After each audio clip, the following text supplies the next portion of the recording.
Cairo, Seattle.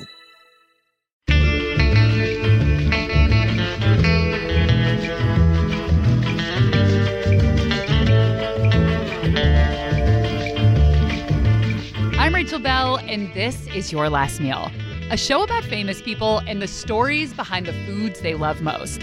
Now, before we get to our guest, we have a very, very, very exciting announcement to make.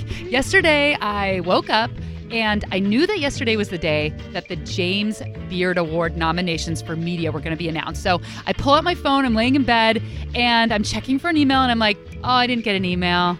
I guess we're not nominated. Then I start just looking at the generic email they sent out to everyone. I'm scrolling through. Oh, there's Ina Garten. Oh, there's Bobby Flay. Oh, what? There's Rachel Bell and Your Last Meal.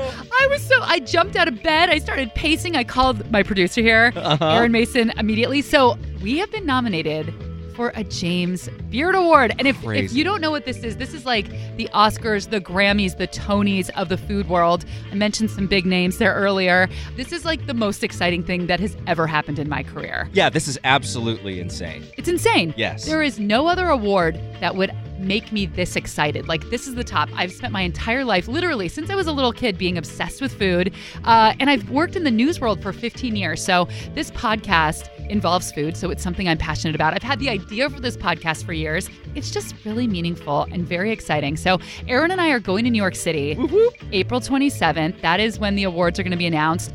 I'm going to frost my tips like Guy Fieri, who I actually heard is in Seattle today. Is he? He's taping something. I'm trying to get to him. You know what I'm saying? Because I want to go to Flavor Town with him and win this award. Kick back a couple bottles of donkey sauce. Yeah, you heard that's what it's called. Yes, exactly. So I know this sounds really generic and cheesy and people say this, but like, I don't even care if we win. It was an honor to be nominated. And I mean that. Like, it would be great if we won, but I don't really care. Like, this is enough for me. Yeah, it's absolutely amazing to be in the company of, like, really great shows. There are only 3 nominees, and they're both from, like, big networks that do huge podcast things. And for the two of us, we are it. We are the Your Last Meal team, just the two of us. And we both do a ton of other work. So we're up against a sporkful. You may remember Dan Pashman. He was one of my guests. He wanted, for his last meal, anything wrapped in a tortilla. And then we're also up against a podcast called Why We Eat What We Eat, which is done by Gimlet, which is, to me, like the holy grail of podcasting. So good luck to all, and thanks for listening to us brag. And let's get back to the show. Today on the program, I chat with award-winning journalist and author Maria Shriver. Maria's 7th book just came out. It's called I've Been Thinking: Reflections, Prayers, and Meditations for a Meaningful Life. And I was stoked to hear what Maria's last meal was, because this is one we haven't done before. Get in the station wagon, kids. We're going to Burger Town. One may argue that the only food that is more classically American than apple pie is the hamburger. Now, a lot of people will say it's actually from Germany. Yes, it is. But you're also wrong. So we're going to learn about the history of the great American hamburger from George Motz. He is the author of the book Hamburger America, and he has built a 20-year career talking about burgers. The age-old question, is the hamburger technically a sandwich? That's a great question. We will learn about that. And then I'm going to introduce you to a guy named Kevin Alexander who will make you positively hate your own job.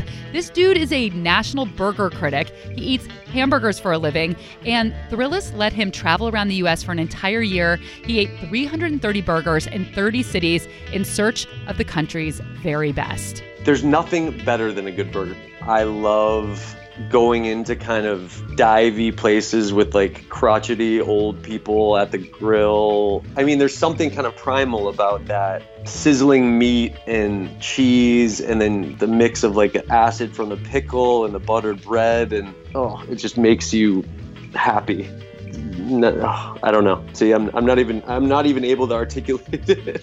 I'm just making noises. Plus, the most common things that Americans give up for Lent. But right now, Maria Shriver.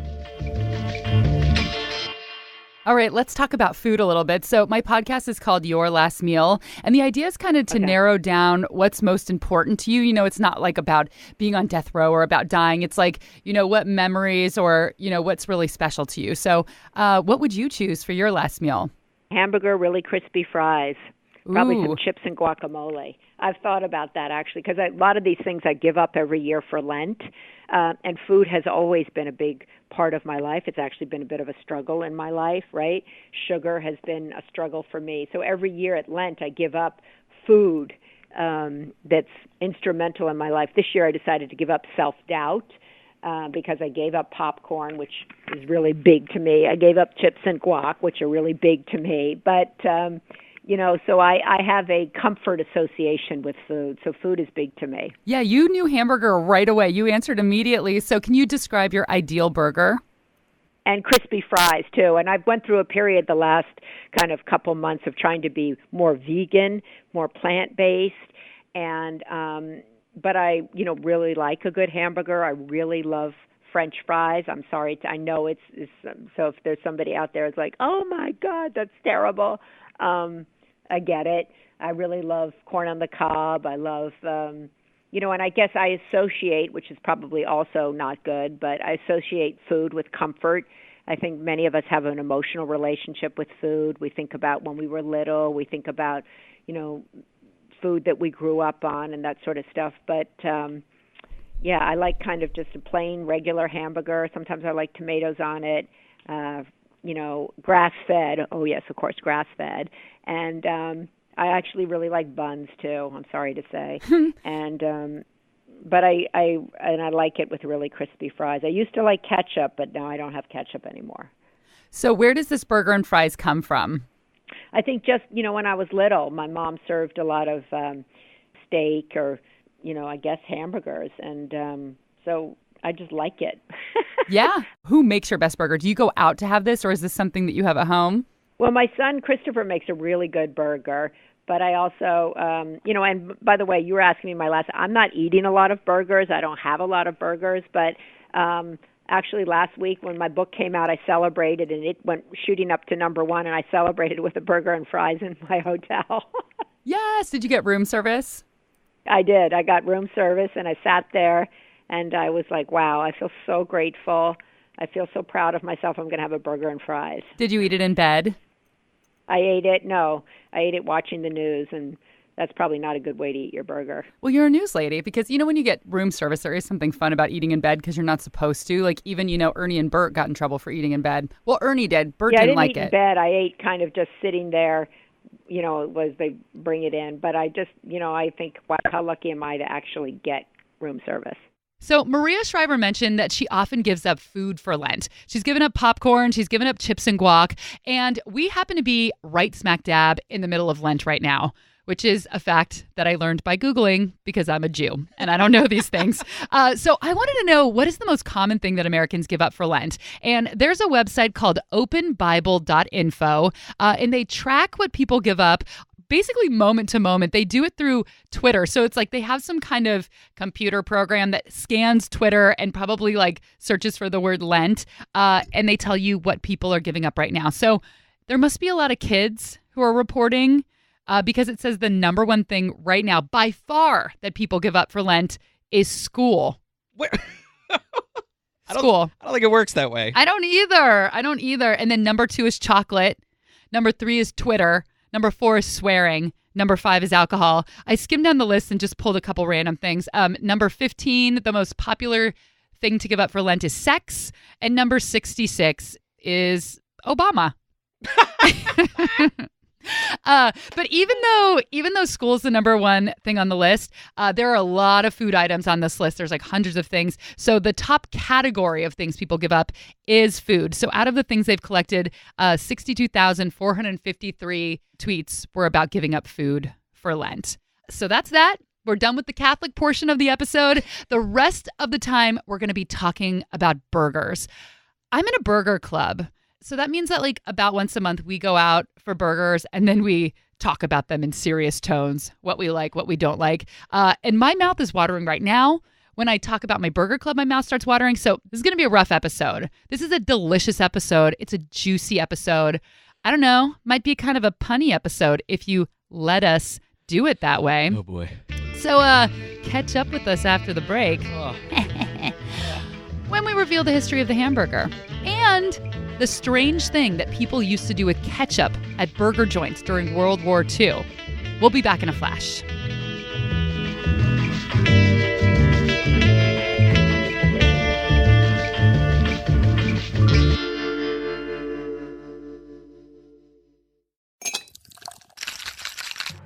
It is cocktail hour here at Your Last Meal with our sponsor, Heritage Distilling Company. And if you've ever had a conversation with me, you know that I love wordplay and puns. So I was very impressed when Justin Stiefel, the owner and founder of Heritage Distilling Company, came up with this sweet slogan: "You can't spell baseball without BSB." He's talking about their brown sugar bourbon, and Heritage Distilling Company is a proud sponsor of the Seattle baseball team, of which we cannot name for legal reasons. You can figure it out. The important thing is you can't spell baseball without BSB. And honestly, drinking is the only reason I go to baseball games. I'm not a sports person, but I love sitting in the stadium, looking up at a blue sky, looking down at the green field, eating a hot dog, and having a nice drink. So you can drink Heritage Distilling Company at the ballpark in Seattle, or you can make your own nice drink at home. Go to heritagedistilling.com to find out where you can get a bottle of their vodka, gin, whiskey, or brown sugar bourbon. You can find a supermarket near you that sells Heritage, or have a bottle delivered right to your door.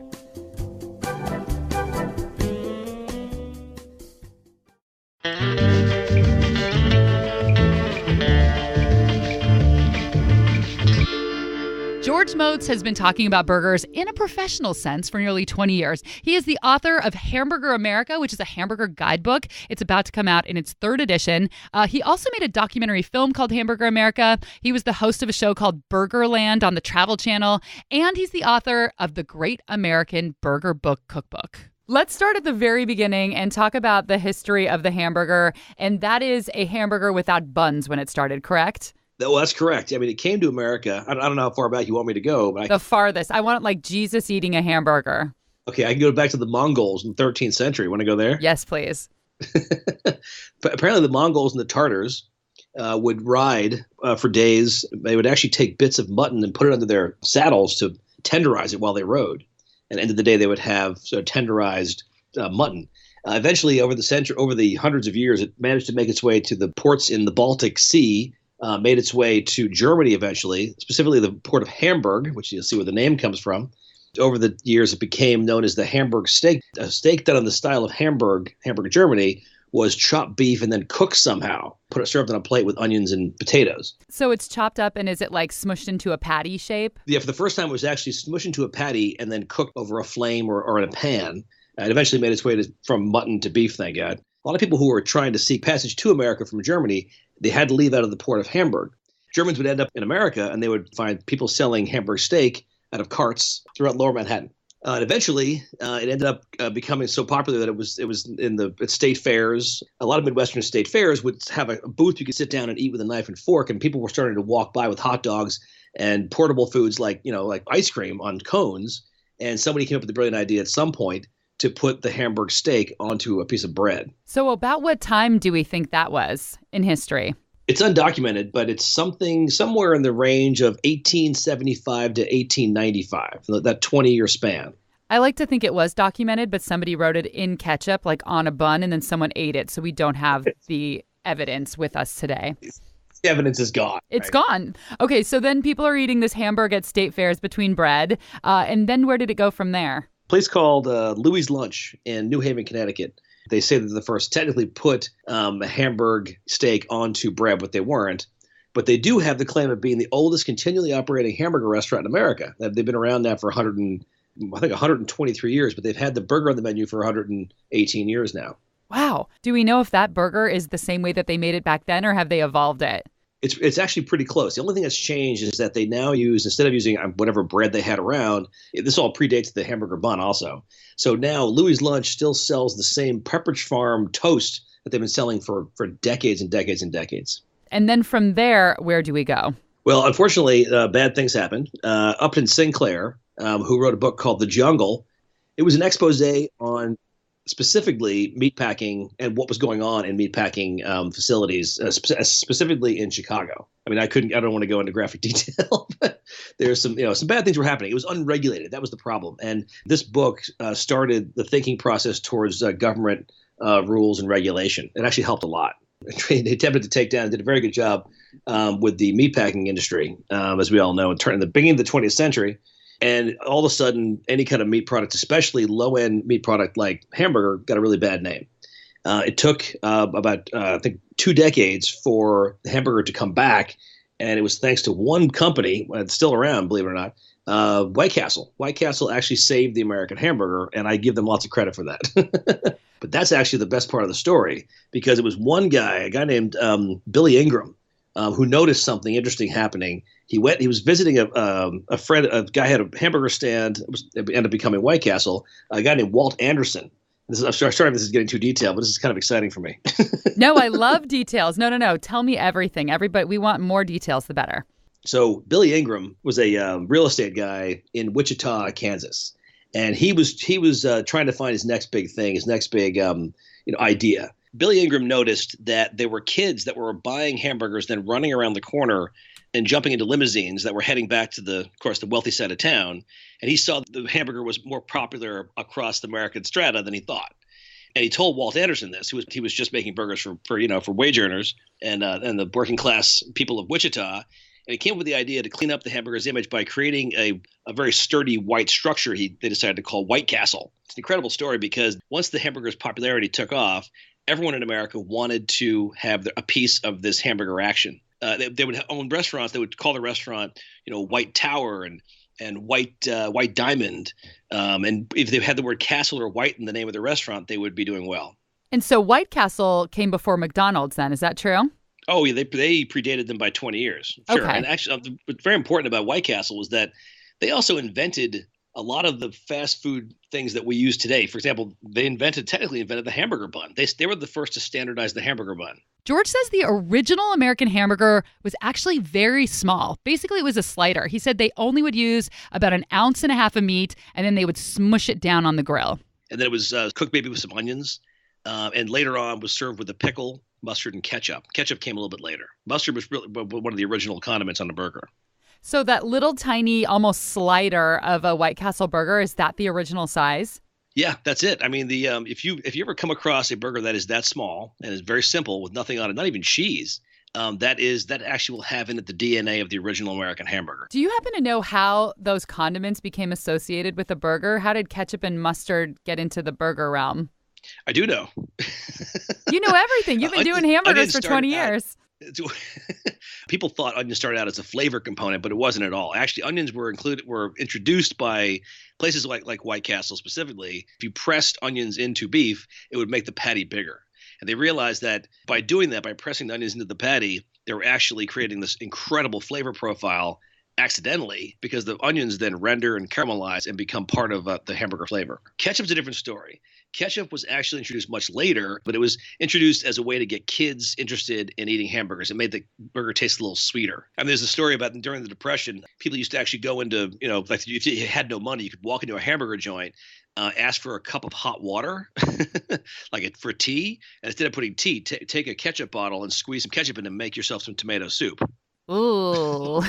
So how did French fries and hamburgers become one and the same? They're always together. They've been a married couple for longer than Ernie and Bert. How did that match get made? I love this question. During World War II, most restaurants were asked to not serve meat one day a week. And of course, for a hamburger restaurant, that meant shutting down. So in order to actually stay in business, a lot of hamburger restaurants started offering French fries on Meatless Tuesdays. And that's how it became popular. Oh, I love that. So they would just have French fries on that day. Or if they have French fries, then once it became popular, they said, if they also didn't have enough hamburger meat, they would offer. Somebody would walk in and say, can I have 4 sliders or 4 hamburgers? And then they'd say, can we give you, an order of fries and 2 burgers instead? And were fries already popular in America? No, they were not at all. I believe actually it may have been another invention or another introduction by White Castle. Just like New York pizza is distinguishable from Chicago pizza, which is totally different from Detroit-style pizza, America also has regional burgers. If you're in New Mexico, there's the green chili cheeseburger. You really can't find a green chili cheeseburger outside of the Southwest, and specifically outside of New Mexico, where every restaurant will have one on the menu. They're just green chilies that have been stewed and put on a burger with good cheese, and that's it. You've got the butter burger of Wisconsin. A lot of places in Wisconsin will serve a burger with nothing more than butter on it. That's it, just butter and maybe cheese. Is there butter on the patty, or it's like a buttery toasted bun? They treat butter as a condiment. It's almost like a big dollop of cheese in a way. Yum. Yeah. Some people say yuck. I'm glad you said that. Oh, no. Butter on everything. I actually am one of those people. I can eat butter plain. I do that in private. I don't usually talk about it. I love this. Go on. I want to hear more. Okay. the slug burger of northern Mississippi, which is very, very important because that burger actually predates the Depression in very poor northern Mississippi, where people would take extenders to put them in their beef. And honestly, the first extender they discovered was they would take breadcrumbs. So yesterday's bread became, today's breadcrumbs. It would end up going into the beef and created this incredible burger called the slug burger. It was actually half beef and half bread. But what happened was, as the beef fat renders, it goes onto the griddle and then actually fries up those little bits of bread. So it becomes a very powerfully beefy burger. I mean, these days they serve them mostly, again, it's very traditional. It's served with nothing more than onions, pickle, and mustard. Who named it Hamburger? Who added the E and the R? I don't know. That's a good question. It's just that person's a genius. That person, I know. This person came in. Maybe they worked at the ER. Maybe they were a doctor or a nurse or something. Maybe, they thought this was like a life-saving sandwich. Maybe they were from Hamburg, and that people who are from Hamburg are hamburgers. Ooh, maybe hamburglers. Just you saying the word hamburger actually makes my mouth water, and it makes me want a hamburger. What is it about this food that you think is just such an iconic food and something that everyone seems to be able to agree on? It's one of those foods in America that is readily available everywhere. It's always been something that people go to just because I'm hungry and I know it's going to satisfy. That's the baseline for the love of the hamburger. I think also Americans know that it's inherently American. No matter who you are, in America, you can enjoy a hamburger whether you're at a steakhouse or at a small burger joint. It actually also evokes a lot of nostalgia, a lot of childhood memories. So it's a very important food stuff, I think, in America. It's also one of the only, if not the only, real food invention in America in the last 100 years. Oh, really? Yeah. What about the cronut? Why are we counting that? So before last year, I didn't feel like I had a big burger vocabulary. It was like lettuce, tomato, onions, that kind of thing. But I didn't know there were different categories of burgers and which one I was drawn to. And the person who helped me understand all of this, who enhanced my burger vocabulary, is Kevin Alexander. He's a writer at large at Thrillest. He spent a year eating 330 burgers across America, and he will tell you what he thinks the best burger in America is, as well as the biggest crime that can be committed when you're building a burger. We'll be back after this break.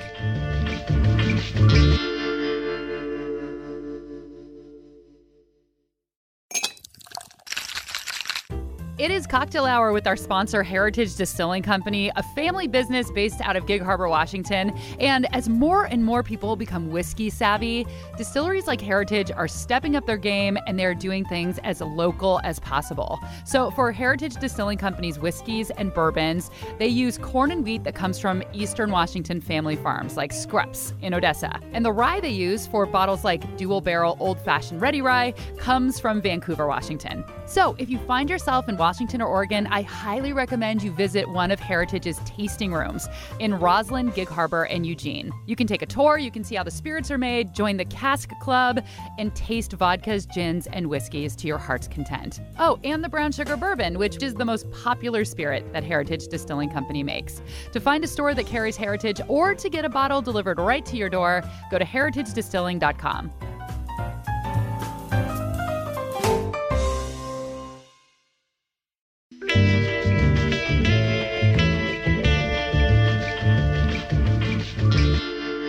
Thrillist writer-at-large Kevin Alexander spent a dreamy year. Well, actually, it wasn't super dreamy because eating 330 burgers in 30 cities sounds really fun.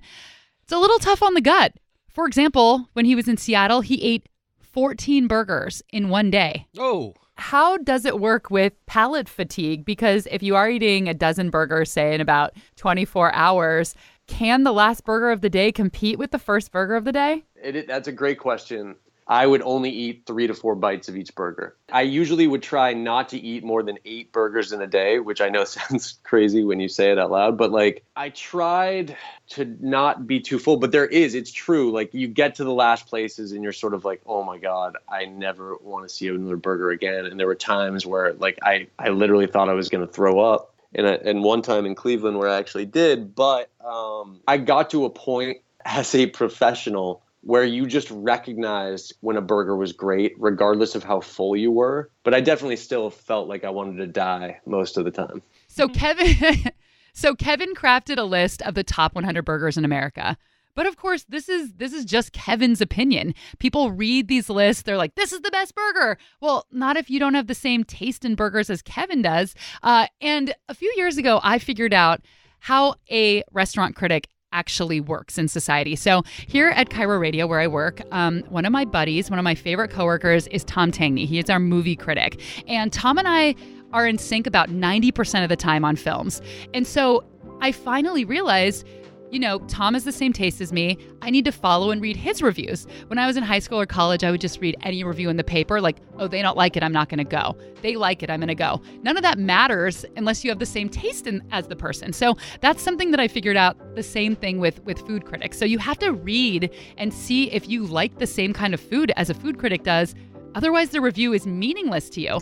So you need to understand what Kevin's taste in burgers is. It's the diner style, kind of thin patty, griddled like soft white bun that's toasted, American cheese, caramelized onions. You need acid from some pickles and maybe like a little mustard mayo mixture or something like that, or Thousand Island. But that's it. I like the most basic burgers. Kevin taught me there are two categories of burgers. There's the tavern burger and the restaurant burger. So the tavern burger is usually a thin patty. It's smashed down on a flat top, and it's really simple. Toasted bun, a couple of pickles, maybe ketchup and mustard, maybe just mustard, no lettuce and tomato usually. And this is something that you would probably get at like a divier place or a bar. And then there's the restaurant burger. And this is like the big, fat, juicy burger that you can get cooked however you want, like medium rare. That's when you get to choose because it's fat enough for that. And this is where you can have bacon and cheese and a fried egg on top. It's usually a taller burger. And that's the kind of burger that I like. It doesn't have to be fancy, but I went to a couple of places that Kevin really liked in Seattle and was like, this is okay. I would not come back. Like, it was a fine burger. I like a big, fat, juicy burger. I'm a tavern burger guy. You are? I had a feeling. I like it real simple, Yeah. Not so much meat. And I can't eat those big restaurant. I don't understand how people, are they snakes? Do they unlock their bottom jaw to fit these burgers in? I don't know how it happens. You can ask me. I'm a restaurant burger person. Hey, Rachel, how do you eat those ginormous burgers? Oh, I unlock my jaw like a snake. What is the biggest burger crime that can be committed? Not toasting the bun. I can't tell you how many places I've gone that the bottom bun, by the time you've taken 2 bites, is a soggy, like pink slop. And it's just such a turnoff, and it just ruins the entire composition of the burger. You either have to take it off or you're getting like little bits of wet bread that are, it's so gross. I get so upset when people don't toast their buns, especially if they've got a great burger, because it's such a waste. Oh, do you hear how emotional I'm getting right now? Okay, so he thinks the biggest crime is a soggy bun. Let's talk about some things that might be considered trashy in the food world that are completely appropriate in the burger world. Number 1, it has to be crunchy lettuce. It has to be iceberg. When I'm having a salad, I don't want an iceberg lettuce salad, but there's no point of having lettuce that doesn't crunch on a burger, where it just gets wet and it kind of like sticks to the roof of your mouth. Some people are adamant that it be shredded iceberg lettuce. A lot of people, you don't like that? No, that's foolish. You're making a face. Maybe on like a McChicken sandwich, Okay, Like yeah. that's, I think of shredded lettuce there, Yeah. but not on a burger. Another thing is American cheese. Completely okay on a burger. A lot of people prefer it because it just has that great meltability. All right, so we've been building this up here with Kevin. What is the best burger in America, in Kevin Alexander's opinion? Stanich's in Portland, a divey sports bar that's been around Portland since 1949. When you think of Portland, you think of sort of like the hipster new food spots. And this is like the farthest thing from that. Steve Stanich, the old owner, cried when I told him that I thought it was the best burger in the country. And that was Maria Shriver's last meal. Pick up Maria's new book. It's called I've Been Thinking, Reflections, Prayers, and Meditations for a Meaningful Life. Here's Maria talking a little bit more about the book. There comes a time in all of our lives, and for some people it's in your 20s, 30s, 40s, 50s, and beyond, where we begin to reevaluate what power is, what success is, what faith is, what forgiveness is, what fear is, and what do all of these issues, how do they play into our lives, and what are our lives truly about? So my hope is that this book will be a coach of sorts, a companion of sorts, an inspiration of sorts, to let you know that we all ask these questions, we all fall down, we all get up, and we all, I think, ultimately want to live a meaningful life, and hopefully this is a bit of a guide to do that. Thanks to George Motz, author of Hamburger America. The 3rd edition is coming out in May. Ooh, and I realized that I totally left you hanging. At the beginning of the episode, I asked him a question, and I didn't allow him to answer it, so let's do that right now. The age-old question, is the hamburger technically a sandwich? That's a great question. I would say yes, it is, technically, because anything it's a vehicle, on bread of some sort, I believe is a sandwich. And in fact, the original, if you go back to Louis' Lunch, 118 years ago, they invented something they actually have called the Hamburg sandwich. Thanks to Thrillest writer-at-large and Hamburger reporter. I'm coming after that job, Kevin Alexander. Kevin Alexander. This James Beard Award-nominated podcast, is produced by Aaron Mason and me. Theme music, as always, by Prom Queen. You can find me on Twitter at I'm Rachel Bell, Belle, and on Facebook at Hello Rachel Bell. Say hello. Tell us what your last meal would be. I want to know what everyone's last meal would be. You do, it's true. Tell me. I get so excited. It's kind of weird. It isn't weird. You're weird. You're weird. Please subscribe to the podcast, rate us on iTunes, listen wherever you get podcasts, and tell a friend. Phone a friend. What was that show called? Who Wants to Be a Millionaire? Yep. Phone Regis. Tell him to listen to the podcast. Oh, I'd love to get Reg on. All right, I'm Rachel Bell, and this is Your Last Meal. Hi, Reg.